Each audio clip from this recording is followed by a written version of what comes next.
Você está assistindo ao Câmara Ligada. Hoje a gente está conversando sobre desenvolvimento sustentável e eu convido para fazer parte dessa conversa agora a deputada Érica Cocai. Ela é deputada federal, uma cearense, eleita pelo Partido dos Trabalhadores do Distrito Federal e ela é vice-presidente da Comissão de Direitos Humanos da Câmara. Obrigada por ter vindo, deputada. Vou chamar também o Rafael Pobel. Ele é permacultor, sócio fundador. Palmas para eles. Pode vir para cá, Rafael. Sócio fundador do Instituto Ipoema. Hoje ele coordena a Frente Parlamentar Ambientalista do DF. Convido também o Pedro Piccolo, o sociólogo, faz parte da Associação Civil Alternativa Terra Azul. Eu queria começar com você, Pedro, para você fazer uma avaliação dessa participação da juventude na Rio+20. Eu cheguei no Rio de Janeiro no dia 2 de junho, e já a partir do dia 4 começaram a acontecer vários encontros sobre e com juventudes, né?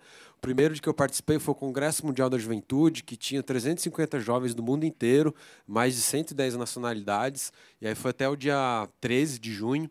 Esse foi o primeiro evento de juventude. Depois aconteceu o Youth Blast, que é um encontro que é chamado Major Groups da ONU, né, que são os grupos principais, e esse era o grupo da juventude. Teve 2 eventos, o Youth Blast brasileiro, que aconteceu no dia 7 e 8, depois o Youth Blast internacional, do dia 10 ao dia 12, eventos totalmente organizados por jovens. O Ministério da Educação também organizou, do dia 12 ao dia 16, um encontro chamado Juventude e Educação pela Sustentabilidade Socioambiental, também com a participação de mais de 300 jovens do Brasil inteiro.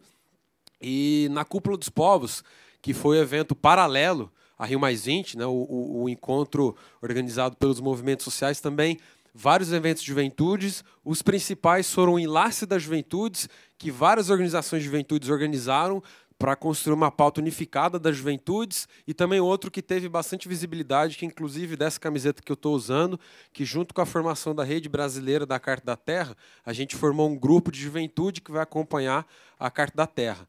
E, inclusive, a Severn Suzuki, que foi aquela moça que, na Eco 92, ficou conhecida por fazer aquele discurso, né? Ela ficou conhecida como a menina que calou o mundo por 6 minutos, estava nessa atividade.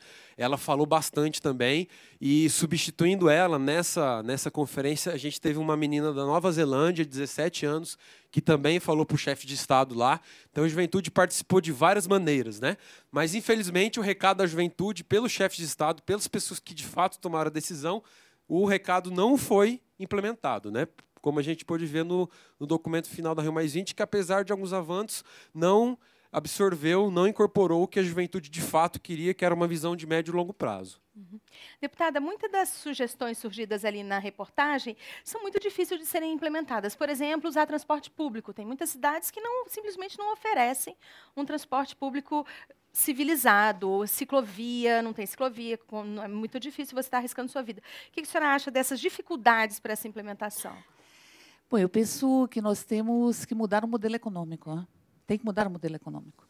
Nós temos um modelo econômico que é muito injusto. Né? Nós temos hoje 3 pessoas, as 3 pessoas mais ricas da Terra, né? Elas têm uma riqueza que é igual a de 48 países. 48 países, ou milhões de pessoas. Então, nós temos uma concentração de renda. Nós temos hoje dedicado, por exemplo, à produção, nós temos por volta de 60 trilhões, e dedicado ao capital financeiro, à especulação, 600 trilhões. Então, tem que mudar o modelo econômico. E eu digo isso porque não há interesse daqueles que são donos dos cartéis de combustível, daqueles que são donos das fábricas de carro, de que nós tenhamos o transporte coletivo. Eu digo transporte coletivo porque eu não acho que seja público. Uhum. Público teria que ser o transporte que todo mundo pudesse usar sem pagar, que é o direito de ir e vir. A saúde pública você utiliza sem pagar. A escola pública, a educação pública é sem pagar. Transportes coletivos. Não é? Nós precisamos mudar o modelo econômico e nós precisamos criar uma lógica de completa inclusão. Então, portanto, eu diria educação, me parece, que é absolutamente fundamental também. Mas não para o jovem ficar escutando o que querem que ele escute, mas que ele possa participar do processo de educação. Por isso eu digo, mudar o modelo econômico e elevar o nível de educação para que nós tenhamos uma conscientização do conjunto da sociedade, que somos nós. Uhum. Gog, você também participou da Rio+20. Como é que você avalia o que você viu lá? Então, A minha avaliação vai no mesmo caminho, né, do que foi passado na reportagem, do que a deputada e professora Érica Cocai acabou de anunciar. E é exatamente o distanciamento do que o povo, a comunidade quer e do que os grandes grupos econômicos pensam, né? A professora falou no viés da educação, e eu digo assim, a única coisa que ela também alertou é porque educação sem cultura é treinamento. Ele vai formar o vigilante. Então, a cultura... É adestramento. É adestramento, né? Porque o vigilante, podemos ser vigilantes, né? No sentido de percebermos isso. Nós temos duas leis muito importantes, a 10.639, né, e a 11.645, que são leis que tratam exatamente da cultura afro, né? Afro-indígena, vamos colocar assim, e por algum motivo, os estados não as implementam. E aí já começa a nossa dificuldade, né? Será que seu celular realmente é ultrapassado para você trocar ele uma semana, 15 dias depois? Então, na mesma hora, eu acho que a nossa esperança principal, que está no nosso protagonismo, vai assim, da gente ter a certeza de que o capitalismo é o gigante do pé de barro. Se você prestar atenção e, através das suas caminhadas, você frear, ele vai frear. Mas o que não adianta é nós termos esse discurso belo, esse discurso que realmente, olha, nós somos, mas nós não somos o que falamos. É muito importante. Nesse ponto, o hip-hop tem transformado o Brasil nesses 30 anos de hip-hop. O jovem tem sido o protagonista. Hoje, nós temos, através da literatura periférica, marginal, divergente, toda a discussão, porque a gente sabe hoje que os livros que foram nos dados e colocados nas escolas transmitiram mais na ótica de quem? De quem venceu, e nós vencemos pouco. Apesar de sermos, né, protagonistas dos trabalhos, nós não somos das vitórias no sentido de ter tudo isso. O avião não é ruim, o problema é que o avião não é para todos.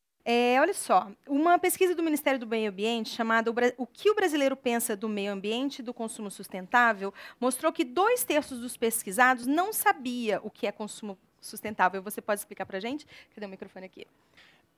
Consumo sustentável é um termo bastante amplo, né, mas é uma mudança de atitude, né, que é uma ação política em si, né? A partir do momento que a pessoa passa a consumir, por exemplo, alimentos produzidos de uma forma ecológica, com valores mais justos, desde a sua origem, né, até a forma de comercialização. A produção local, por exemplo, é uma maneira sustentável? Então, por exemplo, esse programa está sendo muito interessante porque o Bro MCs ele traz justamente a leitura de uma nova cultura, né, que ela vai unir a questão ambiental, ou seja, os povos tradicionais, a agricultura familiar, com a cultura urbana. E, no caso, o rap indígena é um grande exemplo disso. Então, de que forma que nós, como cidadãos urbanos que somos, passamos a escolher aquele produto que está mais próximo de onde vivemos, né?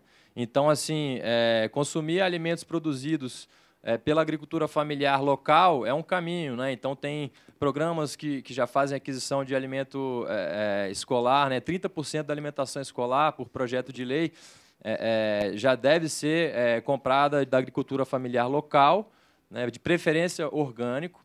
Então, são essas as atitudes que passam a transformar a realidade. Muitas vezes ficamos esperando com que o governo ou a própria ONU, numa Rio+20, tome as grandes decisões, mas as decisões estão nas nossas mãos e aí, no caso, o consumo é parte disso. Quem é que está com o microfone? Tem alguém? Ah, pode falar. Meu nome é Rafael Tomás. Eu queria fazer a pergunta à deputada Érica Cocai. Como deveria ser esse novo modelo econômico? Como ela acha que deveria ser esse novo modelo? Nós temos um grande lutador pacífico, o Gandhi, que ele dizia que nós temos recursos para sustentar o conjunto da humanidade, mas nós precisamos eliminar a ganância. Porque quando a gente fala em sustentabilidade, nós estamos falando de um conceito de que nós, seres humanos, nós não somos donos do mundo nem da Terra. Nós somos parte de uma trama de vida, que ela está conectada. O que nós fazemos aqui contra a natureza, ele vai ter um efeito. E ela está conectada também porque nós, os seres humanos, penso eu, nós somos seres querentes, não é? Porque somos seres faltantes. A gente só se sente plenamente realizado quando a gente se sente participante de algo para além de nós mesmos. Então, nós temos hoje uma sociedade que está capturando, eu diria, os desejos das pessoas, não é? Ou nós temos uma mão invisível do mercado, digamos assim, que ela está invadindo os desejos, está invadindo a forma de ser. Só para vocês terem uma ideia, se a gente for ver hoje os meninos que estão internados porque cometeram alguma infração, os adolescentes, a grande maioria entrou na vida infracional por crime contra o patrimônio, por roubo ou furto. E roubam ou furtam em grande medida para conseguir objetos pessoais. É o consumo determinando a vida, determinando o desejo. É como se o desejo viesse pela televisão em uma pílula pronta que você tem que engolir. E você não constrói mais os seus próprios desejos. Então, portanto, eu diria que é preciso romper essa lógica. E a gente só vai romper essa lógica se a gente tiver a participação do conjunto da sociedade. O modelo econômico tem que ser centrado no ser humano. Pode fazer sua pergunta. Meu nome é Lorena e eu queria fazer uma pergunta para o Pedro. Eu acredito que nós vivemos uma crise do óbvio. Todos nós sabemos o que precisamos fazer. Está na nossa cabeça já que a gente não pode tomar banho demorado. São coisas óbvias que nós sabemos, mas não praticamos. Nós vivemos a crise do óbvio. E eu vejo e eu sei que existem pesquisas que comprovam que crianças até 7 anos assimilam muito melhor essas informações do que pessoas com mentes já formadas, vividas da vida. Então, eu queria perguntar para você se você não acha que uma educação nas escolas de educação infantil e educação fundamental, se fosse implementado um ensino voltado para a ação social, para a sustentabilidade, não teria melhor resultado? O que eu conheço de educação ambiental, a proposta da educação ambiental é exatamente essa. Desde a mais tenra idade, desde o início da infância mesmo, nas escolas, mas não somente nas escolas, em todos os espaços em que o ser humano ele é submetido à socialização, a gente ter transversalmente, mesmo nesse sentido de, em todos os espaços que o ser humano, na sociedade, ele é colocado para ter relações com outras pessoas, a educação ambiental ser uma proposta que esteja presente nesses todos os espaços. E a proposta da educação ambiental é exatamente o que você colocou. Desde o início da formação intelectual, cognitiva do ser humano, ele interiorizar essa compreensão de que eu somos nós, e nós somos a Terra, e a Terra é o universo, e nós somos uma coisa só. Então, tudo que a gente fizer em termos de destruição para o planeta Terra, a gente vai estar afetando a nós mesmos, né? E é essa a proposta da Carta da Terra também, inclusive, né? Então, a educação ambiental ela tem essa proposta, e aí vocês, como alunos, até podem levar para os seus professores, diretores, de que eu não sei hoje como que está na escola, né, no ensino fundamental, no ensino médio, mas a educação ambiental ela é essencial, é necessário que esteja também nos currículos de todas as escolas para essa compreensão que você está falando, ela esteja presente, né? Para que a gente não caia nessa crise do óbvio. Tem mais uma pergunta. Meu nome é Kathleen, eu queria fazer uma pergunta para a deputada. Assim, todo mundo sabe que o Brasil está mais preocupado com o capital e manter o equilíbrio econômico do que com os problemas ambientais. E isso é tanto das autoridades não olharem para a sociedade como do desinteresse da sociedade. Mas como a senhora acha que a sociedade podia começar participando, o que ela deveria começar fazendo? Bom, primeiro nós temos que ter consciência do poder e da força que nós temos, não é? Porque eles sempre dizem que nós não temos força nenhuma. Eu fico pensando muitas vezes que um gravetinho a gente quebra muito rápido, né? Mas 50 gravetos, 100 gravetos, é difícil para danar de quebrar, é ou não é?